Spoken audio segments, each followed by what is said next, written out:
The shopping bag hit the marble floor. But the kick was louder. Jeffrey George didn't step around Helen Simpson. He planted his polished Italian leather shoe directly into the silk scarf from her bag, dragging it across the pristine Galleria Milano floor like garbage. Helen knelt, gathering scattered items. Lipstick. Phone case. The scarf his mother had given her, now streaked with dirt from his soul. She wasn't crying, but her hands were shaking. Jeffrey was already turning to the blonde clutching his arm, her designer dress worth more than Helen used to make in 3 months. "Babe, look at this." His voice carried through the corridor like he wanted an audience. He pointed down at Helen. "This is Helen Simpson, the charity case from sophomore year. 5 years later, and you're still on your knees in public. Some things never change." The blonde giggled. A security guard appeared. His eyes moved from Jeffrey's platinum watch to his tailored suit to the luxury bags on the blonde's wrists. Then to Helen. Her simple navy dress. Her modest shopping bags. The guard made his decision. "Ma'am, you need to move along. You're blocking the walkway." Jeffrey smirked. "She's also blocking the air. Can we get her escorted out? I don't want my fiancé exposed to whatever desperation smells like." Helen gathered the last of her things. She stood, head down, and turned toward the exit. Jeffrey adjusted his cufflinks, already forgetting her. "Come on, love. Bulgari is waiting." He didn't see Helen stop walking. He didn't see her trembling hands go completely still. And he definitely didn't see her pull out a different phone. Not the cracked iPhone he remembered. This one was black titanium. No case, no scratches. The kind that doesn't have a price tag because people who own them don't ask about prices. Helen lifted it to her ear, her voice steady and cold as winter stone. "Giuliano," she whispered. "He's here." Helen stood near the fountain, 30 feet from the jewelry store where Jeffrey and his fiancée had disappeared. Her face showed nothing. No tears. No anger. Just a woman waiting. "He proposed to me here. 5 years ago. Right outside that store." Her voice was distant, like narrating a film. "He took the ring back 6 days later. Said his parents wouldn't approve of him marrying someone who worked at a campus bookstore. Someone with no family money. No connections. No value." Her phone buzzed. 8 minutes. "Stay exactly where you are." She didn't move. Jeffrey exited 5 minutes later, carrying a small black bag with gold handles. His eyes landed on Helen. Still there. Still watching. "Are you following me?" His voice was sharp. "This is pathetic. You need to move on. You're embarrassing yourself." Helen's lips curved into something that wasn't quite a smile. "I'm not the one who should be embarrassed, Jeffrey." He laughed. "Oh, really? You're standing in the Galleria in a dress that probably came from a clearance rack, stalking your ex-boyfriend, like some kind of—" "Jeffrey George." The voice came from behind him. Deep. Accented. Calm in a way that made the air feel thinner. Jeffrey turned. 3 men in black suits stood in a semicircle. They hadn't been there 10 seconds ago. The man in the center was tall, broad-shouldered, with silver at his temples and a scar running from his left eyebrow to his cheekbone. He wasn't looking at Jeffrey. He was looking at Helen. "Tesoro," the man said softly. "Are you hurt?" Helen shook her head once. The man's eyes shifted to Jeffrey. The temperature dropped 10 degrees. "You touched my wife." Jeffrey blinked. "You're what?" "I don't even know who you—" "Giuliano Calabrese." The name hung in the air like a gunshot. Jeffrey's face went white. The blonde looked confused until one of the suited men whispered in her ear. Her expression transformed from confusion to horror in 3 seconds. She backed away from Jeffrey, then turned and walked away without a word. Jeffrey's mouth opened and closed. No sound came out. Giuliano gestured with 2 fingers. His men took Jeffrey's shopping bags. Then the jewelry bag. "My wife's belongings were kicked across this floor. By you." I didn't know," she didn't say. "She shouldn't have to." Jeffrey looked at Helen, eyes pleading. Helen. Come on. It was just a joke. I didn't mean. Helen stepped forward. When she spoke, her voice was quiet enough that only Jeffrey could hear. You called me nothing. You kicked my things across the floor like trash. You had me escorted out like I was a criminal. I'm sorry. God, I'm so sorry. I didn't know you were. You didn't know I was worth something. That's the problem, Jeffrey. You never thought I was worth anything. Not when I loved you. Not when I would have done anything for you. I was only worth something once I belonged to someone you're afraid of. She stepped back. Giuliano's hand found the small of her back, protective and possessive. We're done here, Helen said. She turned and walked toward the exit, head high, hands steady. Giuliano didn't follow immediately. He leaned close to Jeffrey. I'm going to take everything from you. Your business, your reputation, your friends, your future. And when you have nothing left, when you're the one on your knees picking up scraps, you'll remember this moment. You'll remember that you did this to yourself. He straightened, adjusted his cufflinks, and followed his wife. Behind them, Jeffrey stood frozen, surrounded by staring shoppers and the three men in black suits. The security guard stood nearby, face pale. One of the suited men turned to him. You're fired. Clean out your locker. You have 10 minutes. The guard opened his mouth to protest, but the man was already walking away. Jeffrey watched Helen disappear through the glass doors. His phone buzzed. He pulled it out with shaking hands. Account frozen. Unauthorized activity detected. Credit line suspended pending investigation. Business account restricted. Contact your bank immediately. The messages kept coming, one after another, like dominoes falling in a line he couldn't see the end of. Jeffrey George had kicked Helen Simpson's belongings across a marble floor because he thought she was nothing. He was about to learn exactly what nothing felt like. Loudspeaker, if you're loving this revenge story, hit that like button and drop a comment. What punishment does Jeffrey deserve? Don't forget to subscribe. This is only the beginning. Fire. The Maserati's engine purred as it cut through the city streets. Helen sat in the passenger seat, her hands folded in her lap, her breathing finally steady. Giuliano drove with one hand on the wheel, the other holding his phone to his ear. He hadn't spoken to her since they left the mall. He didn't need to. Marco, Giuliano said, his voice calm and surgical. Jeffrey George, mid-30s. Finance sector. I'm sending you his details now. Helen watched the city, lights blur past her window. I want everything, Giuliano continued.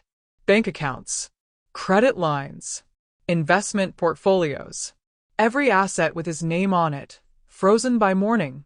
Contact our people at Sterling Trust and Apex Capital. Tell them the Calabrese family considers any business with Mr. George to be a direct insult. A pause. Helen could hear the faint voice on the other end. No, Marco. Not violence. Not yet. Giuliano's eyes flicked to Helen.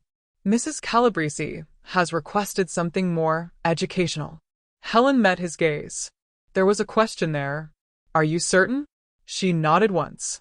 Giuliano's jaw tightened. Spread the word through every channel we have. Country clubs, business associations, society pages. Anyone who associates with Jeffrey George is declaring themselves an enemy of this family. Make it clear. Make it immediate. Make it irreversible. He ended the call. The car stopped at a red light.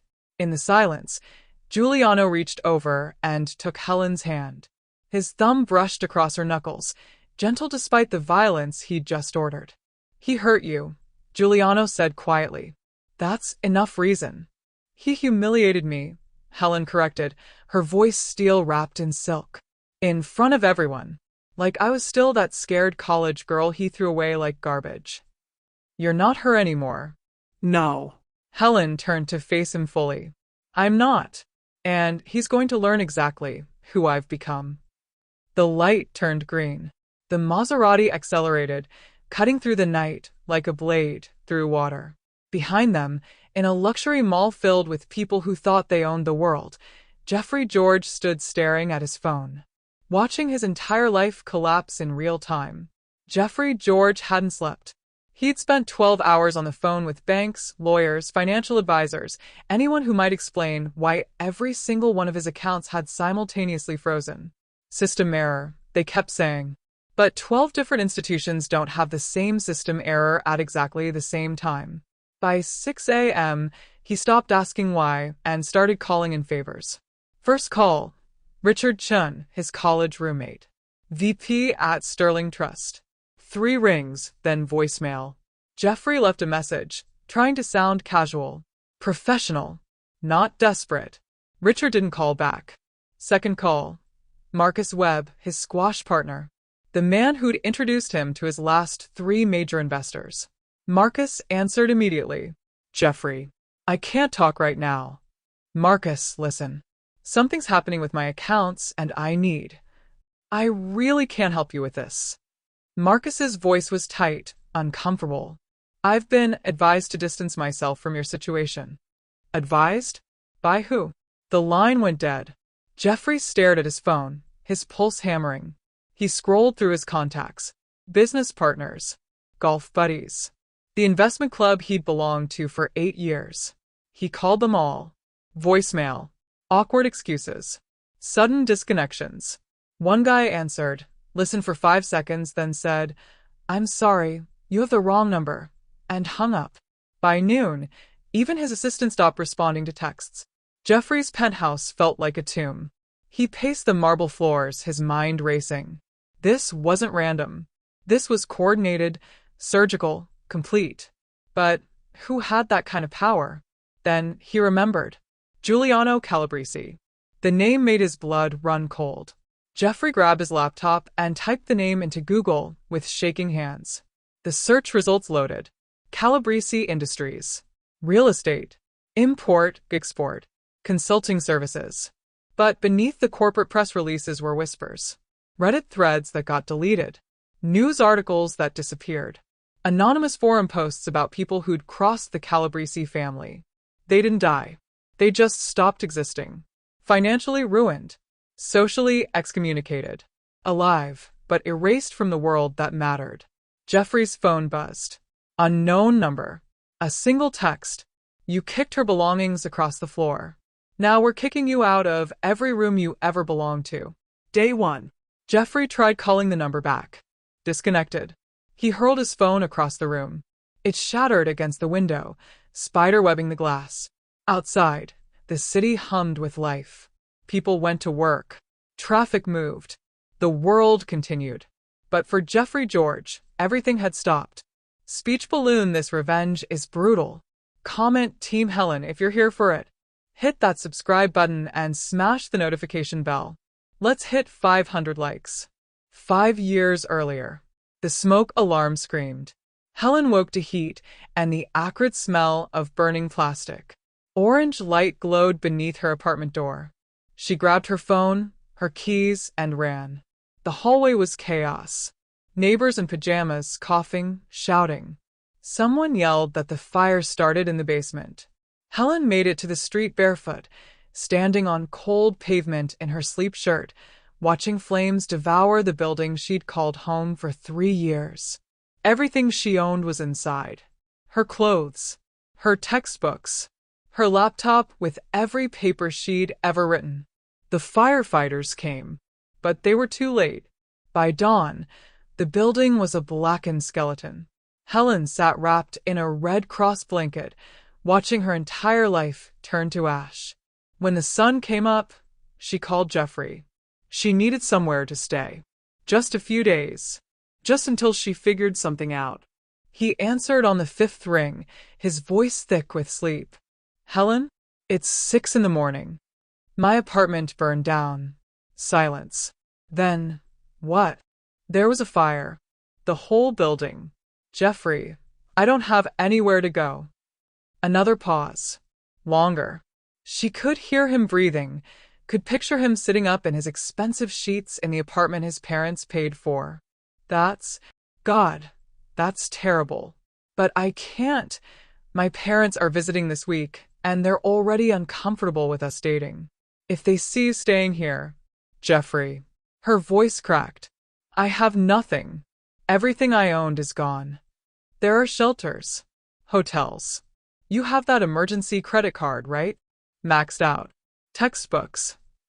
He sighed. The kind of sigh people make when someone else's problem is inconveniencing them. Look, I'll Venmo you $200. Get a hostel for a few nights. But Helen, I can't have you here. My future depends on keeping my parents happy, and they already think you're a charity case. He didn't deny it. Helen hung up, blocked his number, never spoke to him again. Until today. Present day.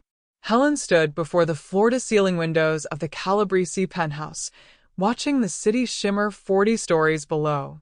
The memory played in her mind like old film, painful but distant now, like something that happened to someone else. She'd spent 3 weeks in a youth shelter after the fire. That's where she met Maria Calabrese, Giuliano's mother, who volunteered there twice a week. Maria saw something in Helen. Strength, maybe. Or just a girl who'd been dealt a brutal hand but refused to fold. Maria offered her a job. Administrative work at Calabrese Industries.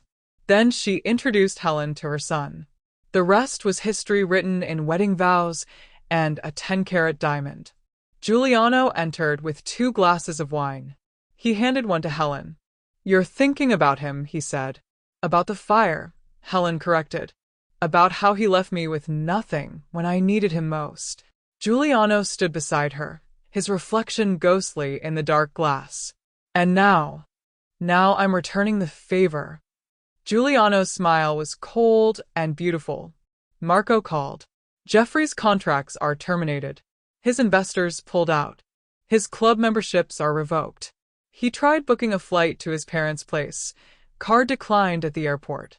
Helen said nothing. Just watched the city that had once felt so impossible. Now it was hers. What's next? Giuliano asked. Helen turned to him. Chapter 4. The boardroom. I want him to see my face when he realizes who actually holds the power now. Giuliano raised his glass. Consider it done. The email arrived at 11 p.m. Urgent.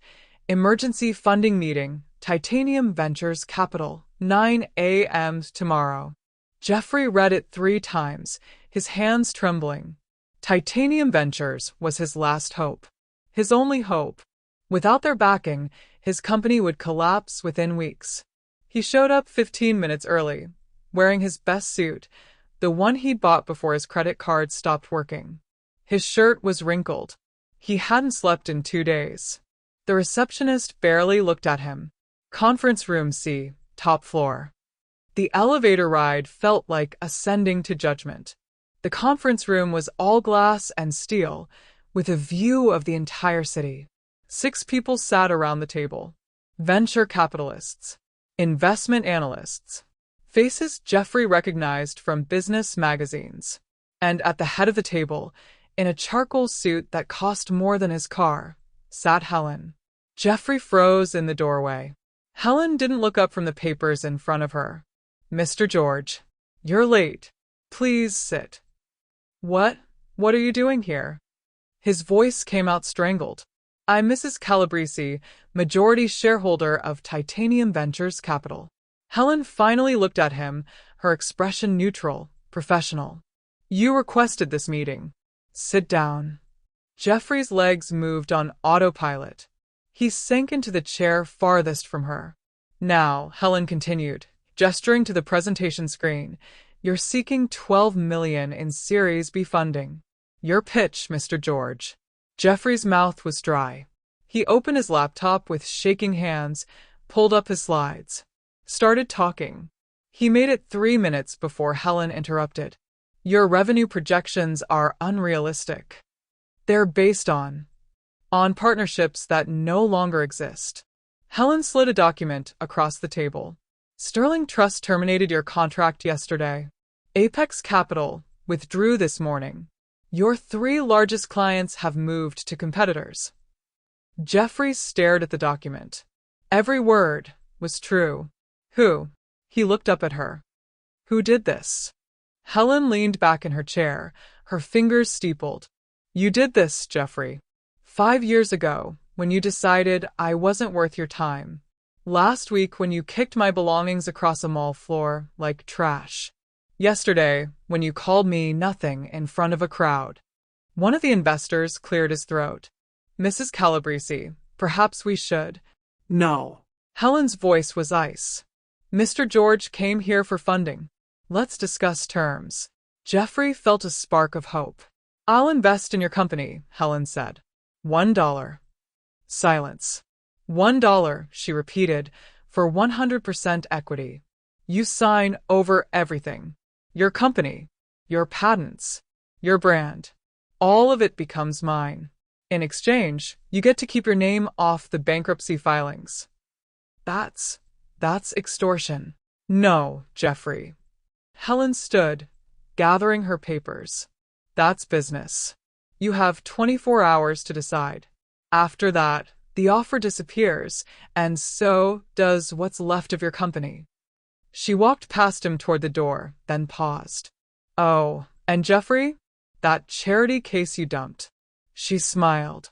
She owns this entire building now. The door closed behind her with a whisper. Jeffrey sat alone in the conference room, surrounded by investors who wouldn't meet his eyes, staring at a contract that would end everything he'd built. Outside the windows, the city stretched endlessly. Helen's city. 3 days later, Helen returned to the Galleria Milano. She wore a crimson dress and heels that clicked against marble like a countdown. 2 of Giuliano's men flanked her, but they kept their distance. This was her show. The mall looked the same. Designer stores, classical music, wealthy shoppers gliding from boutique to boutique. But something had changed. Helen walked the same corridor where Jeffrey had kicked her belongings, where the security guard had told her to leave. She stopped at the central fountain and made a phone call. 5 minutes later, the mall's general manager appeared. A thin man in an expensive suit, his forehead already glistening with sweat. Mrs. Calabrese, he said, breathless. We weren't expecting, it's an honor. The security guard, Helen interrupted. The one who works this corridor. Tall, mustache, wedding ring. Where is he? The manager's face went pale. We've already addressed that situation. I want to see him. 10 minutes later, the guard stood before her. The same one who'd looked at Jeffrey's expensive watch and Helen's modest dress and made his choice. He wouldn't meet her eyes now. Do you remember me? Helen asked. The guard nodded, his jaw tight. Yes, ma'am. What did you say to me that day?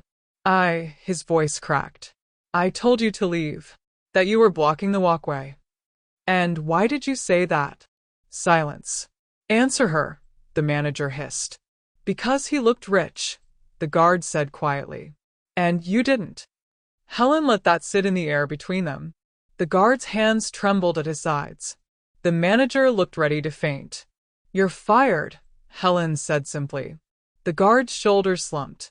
He nodded, started to turn away. But, Helen continued, and he froze. Before you leave, I want you to train your replacement. Teach them everything you know about security, about keeping people safe. The guard looked confused. What? You made a mistake. A terrible one. But you're going to help make sure the next person in your position doesn't make the same choice. Helen stepped closer. Everyone who walks through these doors, rich, poor, tourist, local, they all deserve the same respect, the same protection. Teach that. Make sure it's understood. The guard's eyes were wet. Yes, ma'am. Thank you.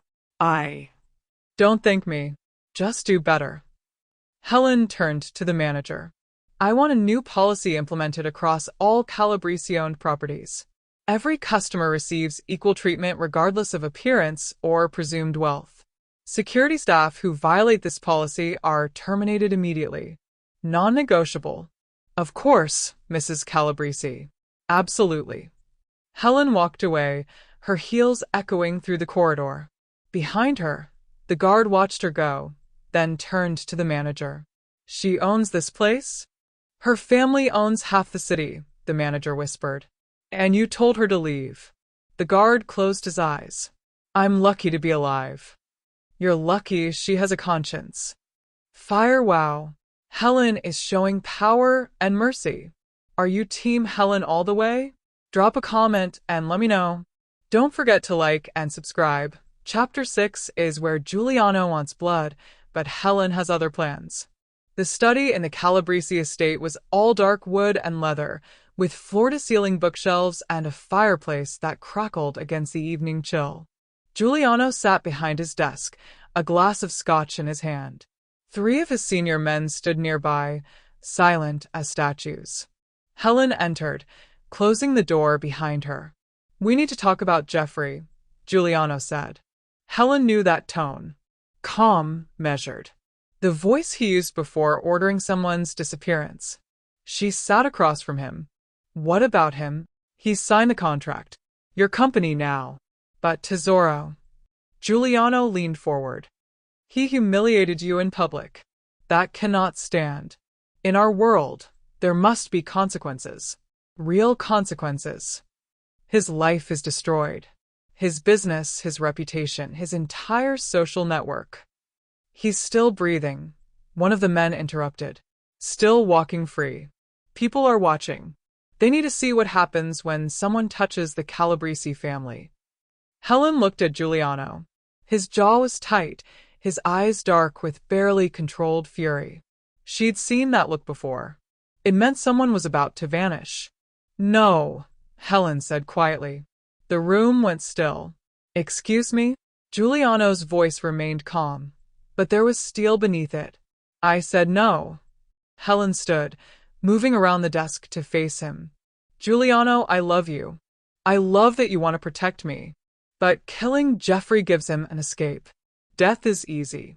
Quick. Final. And what do you propose instead? Helen's eyes were fierce. Let him live. Let him live knowing he destroyed his own life because he couldn't see worth in someone unless they were already powerful. Let him watch from the gutter as I build empires. Let him see me on magazine covers, at galas, everywhere he used to belong. She placed her hands on the desk, leaning close. Death and suffering, Giuliano. But life? Life means waking up every single day knowing you threw away the only person who loved you for you. It means watching her thrive while you fade. It means being forgotten while she's remembered. Giuliano studied her face. Then, slowly, a smile curved his lips. You're more ruthless than I am. I learned from the best. He stood, pulling her close. This is why I married you. Beauty, intelligence, and a capacity for revenge that rivals my own. One of the men cleared his throat. Boss, with respect, if we let him live. We let him live in poverty, in obscurity, in the nothing he called my wife. Giuliano's voice was final. Spread the word. Jeffrey George is not to be touched, not harmed, not helped. He is to be ignored, erased. A ghost who walks among us but will never be seen. The men nodded and left. Alone now, Helen rested her head against Giuliano's chest. His arms wrapped around her, protective and possessive. Do you regret it? He asked softly. Choosing mercy? Helen thought of Jeffrey. His penthouse probably being emptied by movers. His phone that no longer rang. His future that no longer existed. That's not mercy, Helen said. That's justice. He wanted me to be nothing. Now he gets to experience it himself. Giuliano kissed the top of her head. My beautiful, terrible wife. Your wife who learned that the worst revenge isn't taking someone's life, Helen whispered. It's taking away everything that made them feel alive. Outside, thunder rumbled. Rain began to fall against the windows. And somewhere in a cheap motel across town, Jeffrey George sat on a bed that wasn't his, in a room he could barely afford, staring at a phone that would never ring again. The summons came at midnight. A black car idling outside Jeffrey's motel. 2 men in suits who didn't ask, just opened the door and waited. Jeffrey knew better than to refuse. The drive took 30 minutes. No one spoke. Jeffrey's heart hammered against his ribs as they pulled into an underground garage beneath a building he recognized, Calabrese Industries headquarters. They led him through concrete corridors to a private elevator. Up to the top floor. The office doors were solid mahogany, 12 feet tall. One of the men pushed them open. The space beyond was massive. Floor-to-ceiling windows overlooking the city. Dark wood furniture. Art that cost more than Jeffrey's entire former net worth. And at the center, behind an enormous desk, sat Giuliano Calabrese. Helen stood beside him, backlit by the city lights, looking like a queen surveying her kingdom. "Mr. George," Giuliano said, his voice dangerously soft. "On your knees." I haven't done anything." One of the men behind Jeffrey kicked the back of his knee. He dropped hard, gasping. From his position on the floor, Jeffrey looked up. Giuliano stood, walking around the desk with the unhurried grace of a predator. He stopped in front of Jeffrey, towering over him. "You know what this is?" Giuliano gestured to the scar running from his eyebrow to his cheekbone. "This is what happens when you survive an assassination attempt. When you fight your way to the top and stay there." He turned to Helen. She stepped forward, and in the light, Jeffrey saw something he'd never noticed before. On Helen's left shoulder, visible where her dress sleeve had slipped, was a tattoo. Small, elegant. A Calabrese family crest, a crowned lion holding a sword. "Do you know what that mark means?" Giuliano asked. Jeffrey shook his head, his throat too tight to speak. "It means she's not just my wife. She's family. Blood. Protected by every soldier, every connection, every ounce of power the Calabrese name commands across 3 continents." Giuliano crouched down to Jeffrey's eye level. "You kicked her belongings. You called her nothing. You humiliated someone under the protection of the most dangerous family in this city." Tears streamed down Jeffrey's face. "I didn't know." "You didn't care," Helen corrected, her voice cutting through his excuse. "You saw someone you thought was beneath you and decided cruelty was appropriate. That's who you've always been, Jeffrey. That's who you'll always be." Giuliano stood. "You're alive because my wife asked me to let you live. Remember that. Every morning when you wake up in whatever hole you're living in. Every night when you can't sleep. You breathe because she has more mercy than you ever showed her." He snapped his fingers. The 2 men grabbed Jeffrey's arms, hauling him to his feet. "Get him out of my sight," Giuliano said. As they dragged Jeffrey toward the door, he looked back at Helen one last time. She stood in the light, untouchable, powerful, everything he'd thrown away. "Helen, please." The doors slammed shut. Chapter 8. Stripped of the crown.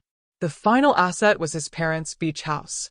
Technically, it was in Jeffrey's name, a gift for his 30th birthday, back when his future looked golden.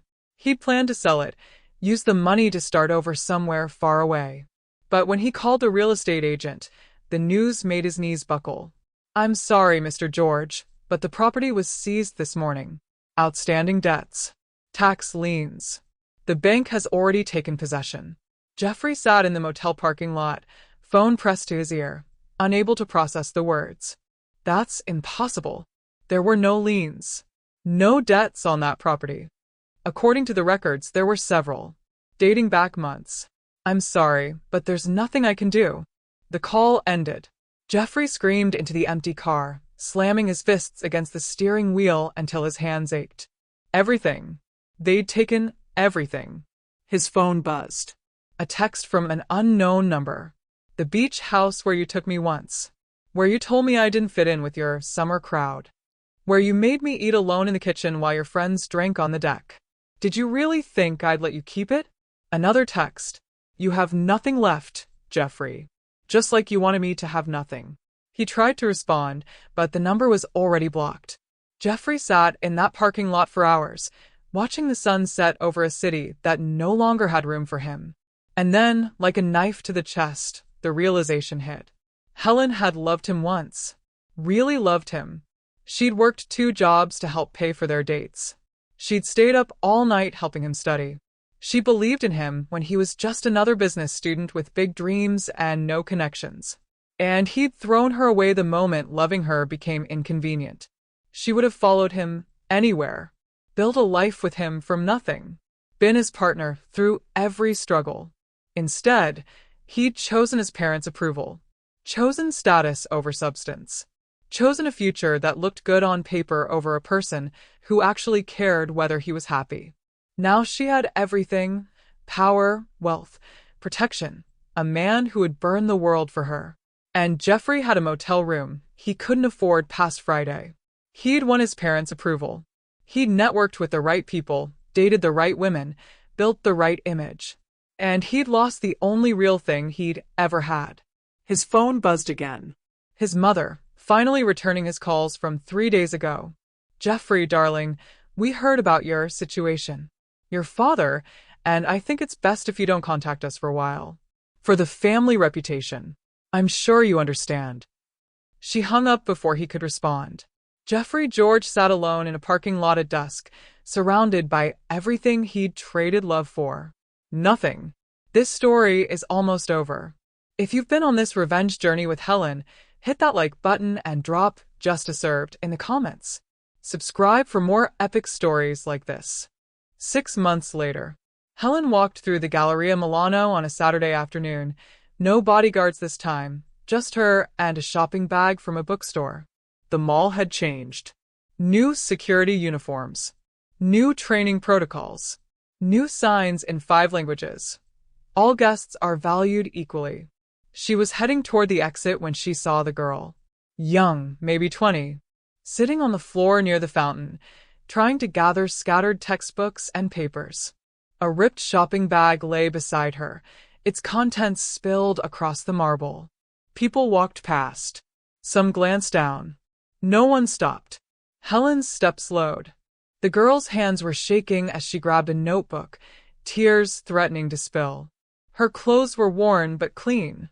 Student, probably. Working her way through college. Helen knew that shake.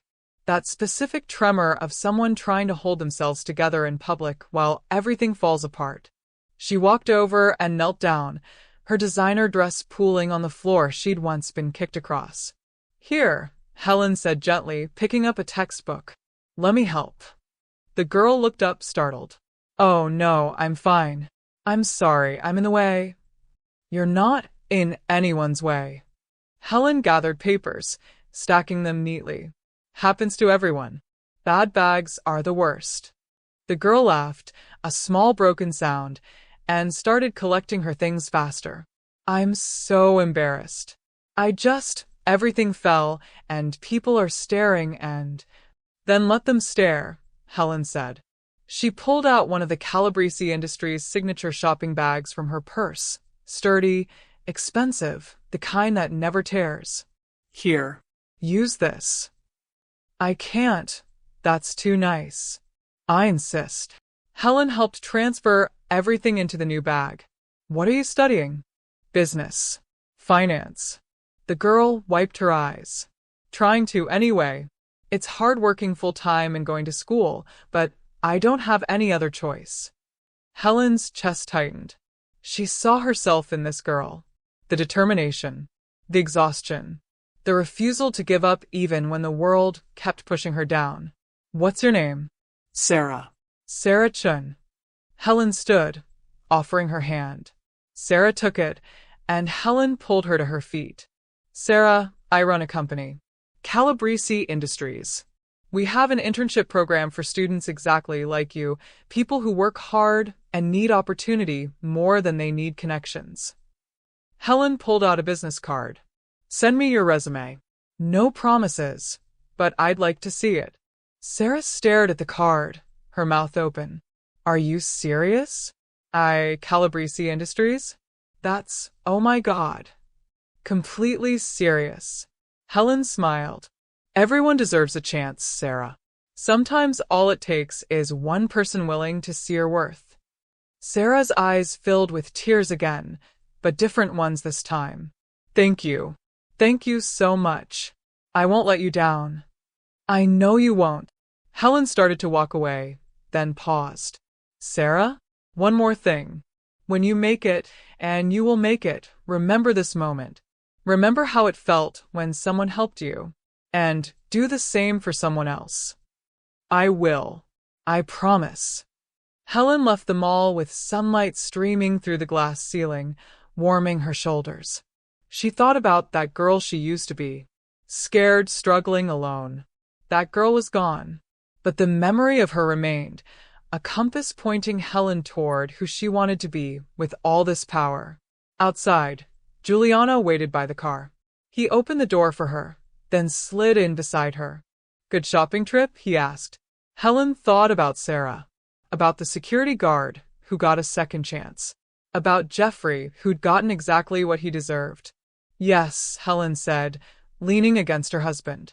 Very good. The car pulled into traffic. Helen watched the city pass by her window, her city now, filled with people like Sarah who just needed someone to believe in them. She'd been powerless once, humiliated, called nothing. Now she had everything, and she was using it to make sure the next girl on the floor wouldn't face the world alone. Jeffrey had taught her what it felt like to be discarded.